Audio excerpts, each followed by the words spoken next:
All right, and welcome to another Gobbo's Adventures. It can't promise to be as fun as the other ones, but hopefully you have a good time. This is going to be about Paris Island and my time, my time well spent there.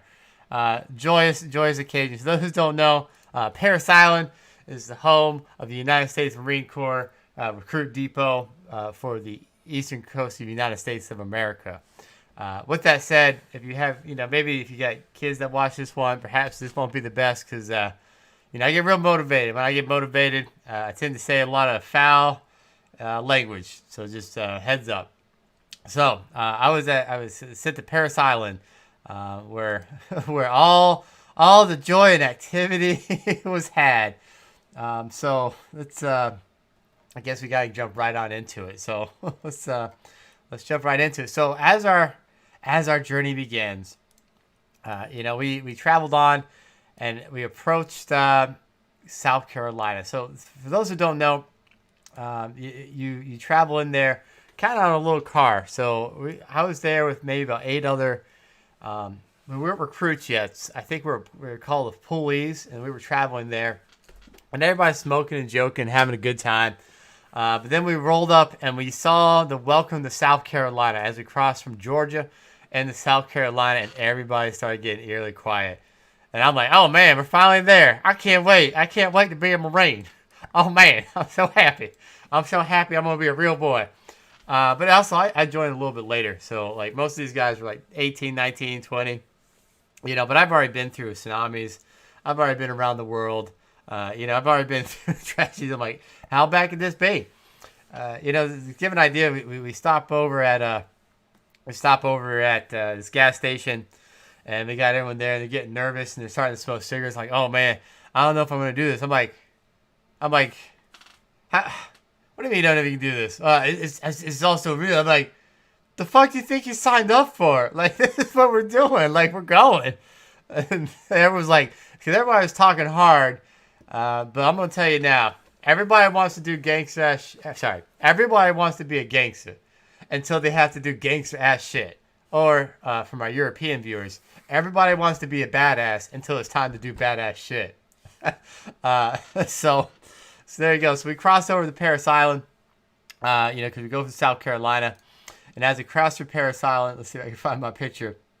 We roll through the gates, and then like nobody's talking. I'm not talking. Ain't nobody talking.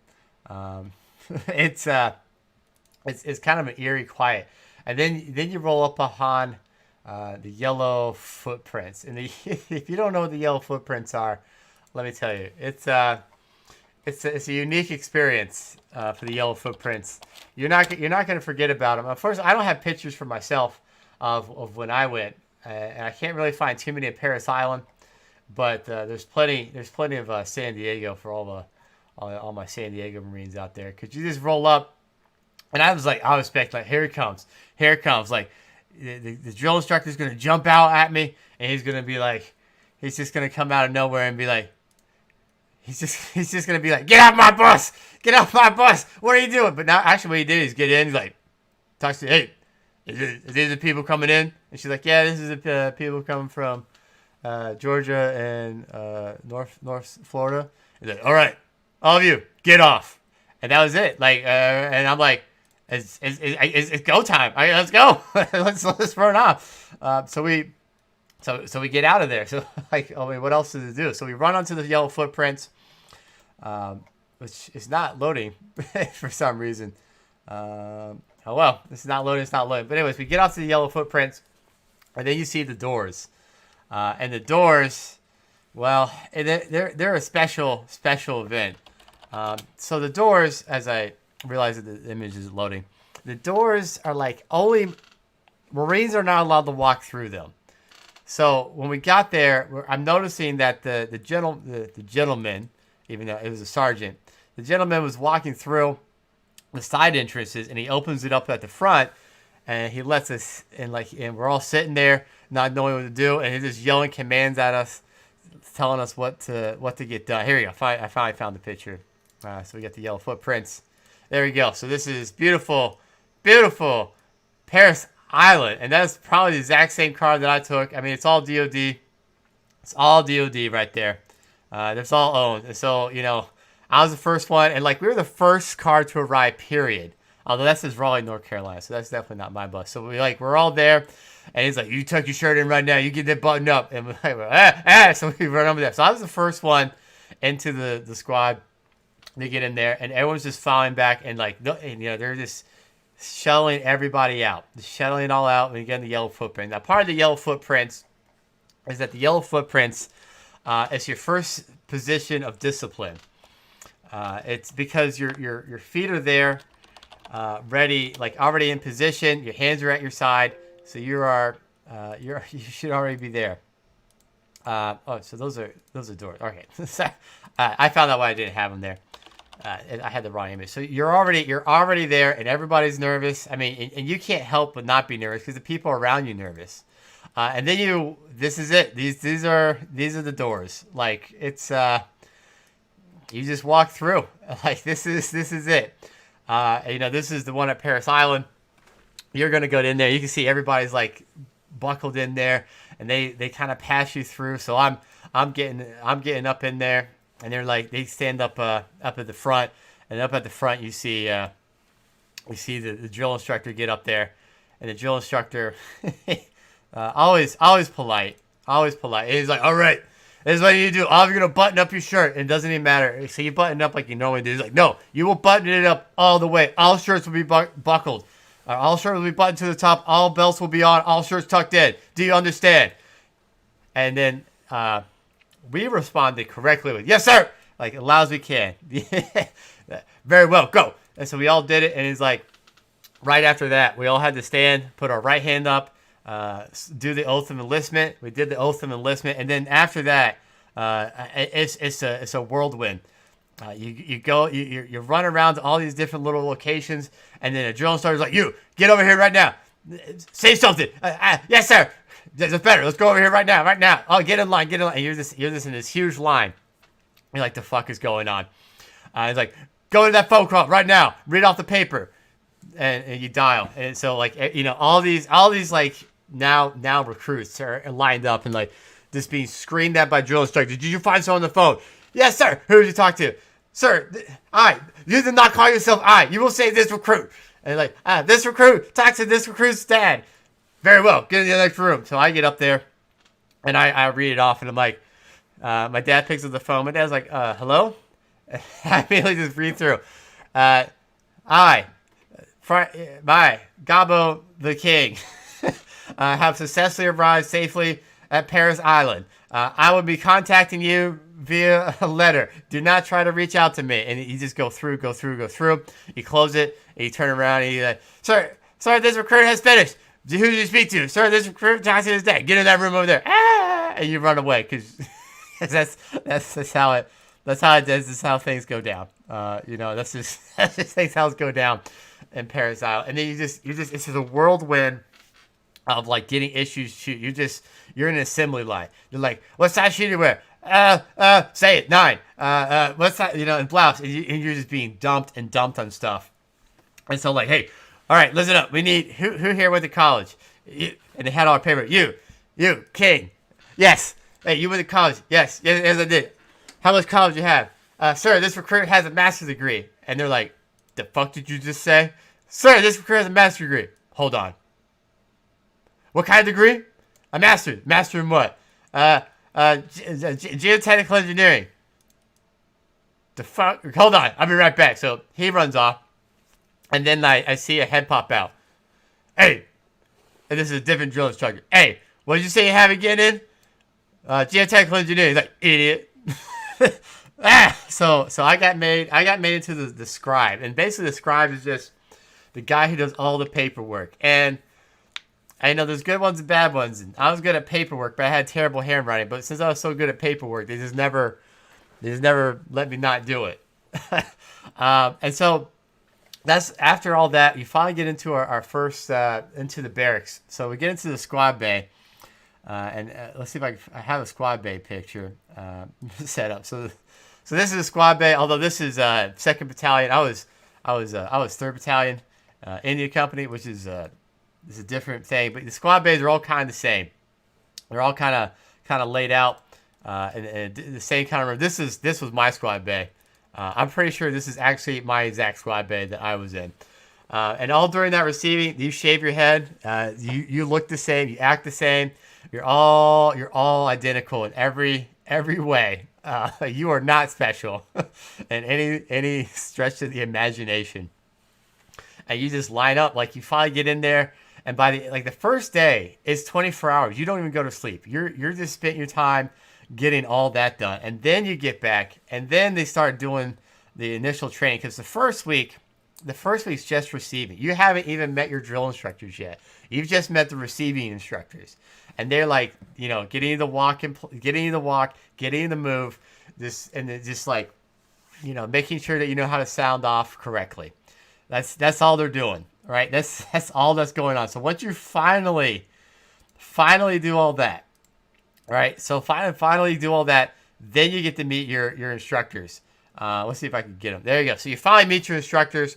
So you can see the gentleman here, which I believe is the lieutenant. He's the company commander for the company, and then you have the drill instructors in the back up in there. And so the drill instructor, after the lieutenant leaves, the drill instructor, the head drill instructor, he's your.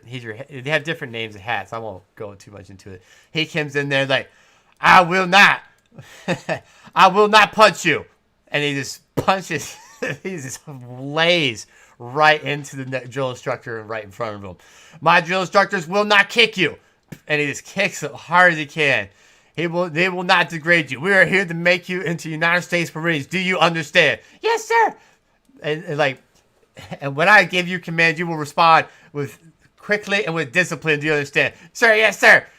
Very well, because by then you know to respond. Listen, Paris Island, I sir, yes sir, and no sir. Like that's the entire vocabulary for the first 3 weeks. That's all you say. The moment you try to say anything else, you've already fucked up. You've already ruined everything you do as a Marine because you fucked up. So like they're going in and like, very well, I'll be right back. Everyone get online, and getting online is like when you're in the squad bay, and in the squad bay you have like all your what I'm trying to say. You have this line that you can see running across right there. So we all had to get in line, and we're all standing there, and and the head instructor opens the door, and like 17 drill instructors come running in. And I remember I had First Sergeant Catalan.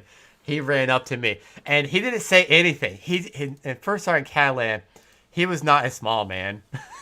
This is probably the accurate size description. And the other drill instructors are picking up chests and throwing them, flipping the racks. Everything's going to hell. First Sergeant Catalan just runs up to me, just goes, ah, and runs down and starts flipping. I locked my shit though, so when he went to flip it, my chest just went flying. And then like all the other drill instructors just like, rah, and they leave.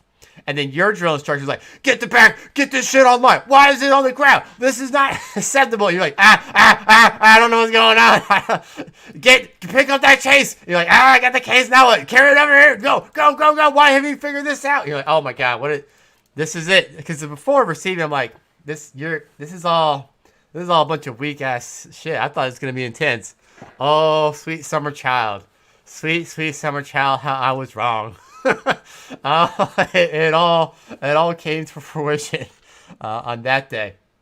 Let me pull up my little sequence of events. So yeah, we get our receiving. After all that, we did forming, and the drill instructors have gone off, and then we start going to classes. And the whole boot camp process is a indoctrination process. Like you've joined the cult. Let me tell you right now, when you join the United States Marine Corps, you've joined the cult. You are stripped of all identity. You are stripped of all personality. So you notice, like in this picture, for example, this guy's already on phase 2, but he doesn't have if you look at the drill instructor here, the staff sergeant, looks like a staff sergeant Boland. He has his name and he has the United States Marine, but you don't rate that shit. All right, you don't rate that shit because you're just a nasty ass recruit. You see how the drill instructor squared away? See how he's pressed? See how he has sweet ass rolls? See how he has that? See how he's like his pants or his trousers are tied in like that. They're not in his boots. All right, we're not airborne. We're not disgusting. All right. You see how the recruit's all nasty? And he's nasty because he's a phase. I think he is phase 1 recruit. Receivers only have tennis or go fasters as tennis shoes. But you see he's got nasty little rolls. That's because he's a nasty, nasty creature. Recruits are nasty creatures that deserve to be punished. I digress. I digress. So your first week, you just go into classes and you're drilling. You're out there. You're popping, stocking, locking. You're getting all the handle down. You're carrying your rifle at port arms. You're going everywhere. And, like, you don't realize is how much you're moving. And, like, the M16, I think it only weighs like 4 or 5 pounds, but you're carrying it in front of you every day, 8 hours. So finally, well, I guess we can talk a little bit about at night. So at night, you have a whole ritual that happens at night. This is the mighty uniform of the Marines. You can see this actually. I really do think this is my actual squad bay. Although I was brand new, I was the first platoon to go through it. And you can see, like, they do all the inspections. All your boots have to be right. All your canisters for water. They have your name. They have your platoon on it. Everything's lined up. Everyone's heels must. Oh, what the fuck is this Marine doing? Oh, he's not a Marine. This is why he's a recruit. You see this nasty? You see this guy right here above me? Oh my God, he was getting slayed. His heels need to be on that blue line, and they need to be there right now. Anyways, I digress. But the whole night, you spend like an hour cleaning, and it's all part of the indoctrination process. Like, you get your scuzz brush, which I don't know how to describe it. It's a brush. Think of like a push broom, but smaller and by hand. And you clean the entire thing with that brush, and then you have to push it all into the middle, and they make you bang it on the ground or the deck, and you say, and you just honor, courage, commitment, honor, courage, and you just scream as loud as you can. And I did so much screaming in boot camp that I've actually damaged my vocal cords. I can't make certain sounds anymore. They're just gone, like forever. That's forever. I entered boot camp at 173 pounds. I left at 155. Yeah, it's a whole process. So, I mean, I could talk for days about it, but we're gonna move on. So we finish up the squad bay at night, and then after that, you start going on. So they do a confidence course after about 2 weeks in. So you're starting to build yourself up, and the confidence course, it's all just these random events. So this looks like parasilo. I'm pretty sure it is. Yeah, I know. Okay, I know exactly. That's the pugil stick fighting right there. You start at different events. I think I started at that one back there. You got to climb up. This is just, you got to do a pull up, and you got to get all the way across that. You just got to keep going. Here's another event where you have to run, climb up. That's actually was a lot easier than I thought it would be. What is this nasty recruit doing? Don't tell me she is picking her ass, because she will get slayed. And you got to be I don't know what this girl's doing, but she needs to be slayed. Here's one of my favorite events, and that wasn't that high. Like, you have the instructor up there. Actually, I don't think you had an instructor. They just tell you to get up there, and you just figure it out.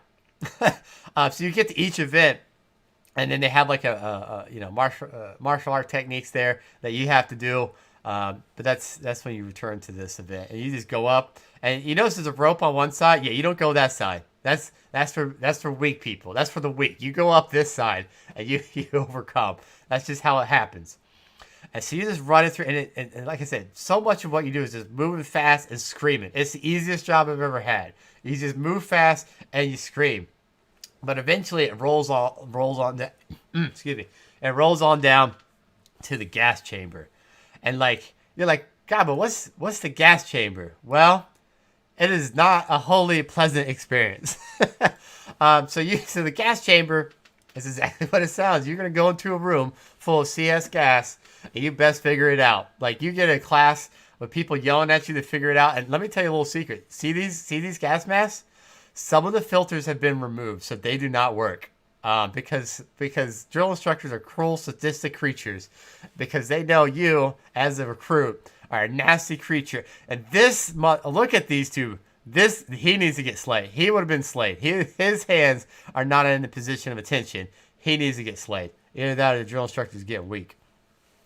So you're lined up, and so you're lined up. You're like, what's going to happen? What's going on? Like, because you don't know, you don't know what's going on, and like all you see is this image. All you see is like people just coming out, just like puking their eyes out, snot rolling down their face. Yeah, they have no idea what's going on, like no idea at all. And there's just these buckets to dump your face in, and there's buckets to dump your gas mask in. And so you're like, uh-oh, like what's going down? And they lead you into this room. I don't really have any images of it. There's no good ones. They lead you to this room. You line up, and like they tell you, all right, everyone, jumping jacks, and they just slay you. Like you do jumping jacks, burpees, bodybuilders, push-ups, like everything you can imagine. And if your gas mask isn't secure, they just rip it off, because they go around, the drill instructors just go around ripping off masks, and if yours comes off, they pick it and they throw it. One guy got in there, as soon as the gas lit, he ran for the door. He's like, and then all I saw, like he ran, because I was next to the door, and I saw the drill instructor, oh hell no you don't, and he grabs him, throws him back, because the guy was not big, he was like 5'4", throws him back into the room, and then locks the door. And it's like, uh-oh, well, this is real. And they grabbed my gas mask. I'm like, well, in the training, they said we can breathe it. So I just held my breath, walked over. They kicked it to the other side of the room. I walked over slowly and patiently, grabbed it, put it on, cleared it. As they showed us, I got a little bit of gas in me, but I was okay. You know, I wasn't that bad. You can't hear shit. Like, you can't, if you ever done gas mask training, you can't hear shit about it. And it's just a bunch of people with shaved heads, mucus covered in their bodies, and tears, just tears everywhere. It's a good time. You should sign up. You'll love it. So we finished up the gas chamber, and then you do your normal stuff the rest of the time. We had the grappling tower or rappel tower. I didn't do the rappel tower because we had a thunderstorm come in, and there was just no time. So we ended up doing pugil sticks the next day, along with our normal tray. And pugil sticks, you run out there and you just yell your weight. So I ran up there like 168, and the other guy ran out there is like 189. I'm like, fuck me. But so the first round, we weren't on the bridge. First round was out there in one of these pits, and he's just bigger than me. He just knocks me over, and I don't know. It ended up being even. But the second time we did pugil sticks, which is I think maybe 2 weeks later, we were on this bridge, and I ran out there. What's your weight? 168, and the guy runs out there. What's your weight? 195. I'm like, fuck this. Why am I fighting these bigger guys? So he was bigger than me, and he's just pushing me. And so what I did is I grabbed his arm and locked it in with my left arm, and took my right leg, swept it behind him, and I struck him in the face with the red side here. And then I swept the leg at the same time, threw him off the bridge. And the drill instructor's like, the fuck was that, recruit? The fuck was that? And he's just screaming in my face. Like, you want me to do that to you, recruit? And his only answer, you can be like, no, sir. Sir, no, sir. And so, but my platoon saw it. I was the last one to fight. My whole platoon saw it. And they thought I was really cool because I swept the leg. Cobra Kai. So this is just more endurance, and you just do more martial arts training. There's a couple more hikes. So that's all phase 1. Phase 2 is when you start really going. But I think I'm already at 20 minutes, so I'll save phase 2 for another week. I'm gonna start another channel just for these videos. I hope you like it, and I'll catch you around.